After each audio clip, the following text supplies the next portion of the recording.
Cek, Aya naon mah? Rek di naon? tangan ka imah dari teh eueuh. Nyerek naon neneangan abi wae? Wah, ieu mang teh bingung ieu teh. Bingung kunaon? Heeh, cenah meunang beas di desa teh cenah kudu diteang amang teh kumaha bingung ieu teh. Nah, make jeung bingung atuh kari neang ka desa kari init nya naon? Heeh, pan cenah cek desa teh kudu ngumpulkeun kakak jeung KTP. Heeh, terus? Heuda lanceuk nang ge jararau, ngumpulkeun kumaha kudu diteangan heula ka Bandung mah ka mana wah beuneu maldaekeun.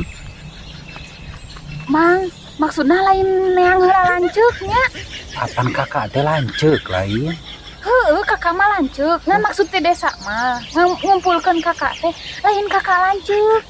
Terus kakak naon bemet kakak di mana-mana ge lanceuk sok tanyakeun ka batur kakak mah lanceuk. Heueuh, eta mah kakak mah lanceuk nya bahasa Indonesia nama kakak teh lanceuk. Ngan eta mah ti desa mah lain ditangagunukeun lanceuk mah.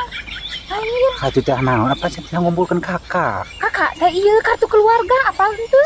Heeh, pan lanceuk teh keluarga keneh sarua eta ge da batur mah teh ngumpulkeun batur. Heeh, mang eta teh kakak teh kartu keluarga, mang lain kudu diteang ka dari ieu. Heeh, eta ge apa kakak teh keluarga heueuh pan keluarga teh keluarga amang kudu dikumpulkeun teh cenah lanceuk-lanceuk. Lain lanceuk kudu diteang dibawa ka desa lain, mang. Lain kitu. Apaan cenah teh ngumpulkeun kakak? Maksud mah kakak teh salamar. Salamar kakak dibawa ka desa engke ditukurkeun kana beas. Nah, lanceuk jadi salamar kumaha lanceuk jadi salamar teh? Lain kakak eta boga henteu di imah kakak mah. Nya boga atuh mun ayeuna mah keur di Bandung keur garawe. Lain aduh ayeuna. Lain kakak eta mang, lain kakak lanceuk lain. Di mana-mana ge kakak mah lanceuk tanyakeun sok ka tetangga.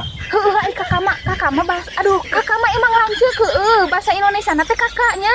Lah ieu mah lain kakak eta anu digunukeunana. Terus kakak naon deui? Endeunya kakak tere. Eueuh teh boga Apa mah. kopi kakak